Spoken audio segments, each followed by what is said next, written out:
Hei ja tervetuloa Toiminimi Pasamedian Helpdesk-videon pariin. Tällä videolla kerromme, kuinka löydät hiiresi helposti.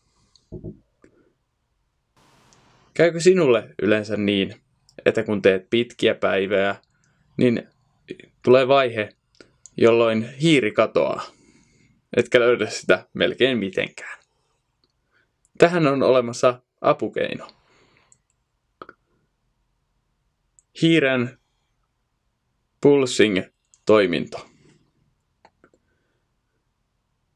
Tämän toiminnon saat käyttöösi painamalla Windows ja U-näppäintä. Tämä avaa helppokäyttökeskuksen.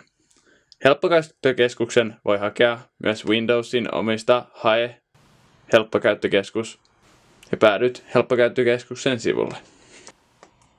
Helppokäyttökeskuksen sivulta haet kohdan Helpota hiiren käyttöä.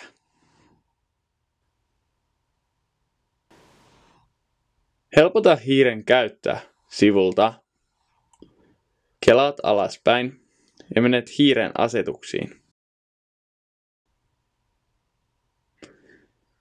Hiiren asetuksissa löydät kolmannelta paikalta osoittimen asetukset.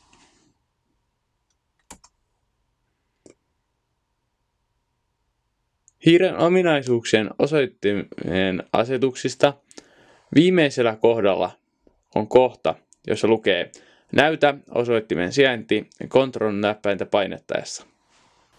Valitsette sen ja sen jälkeen Käytä. Sen jälkeen vain OK. Nyt kun hiiresi on seuraavan kerran hukassa, painat vain Ctrl-näppäintä ja pulsing-toiminto näyttää, missä hiiresi lymyää.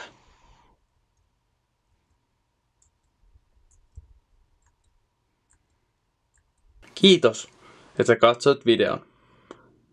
Tervetuloa seuraavan kerran uuden videon pariin.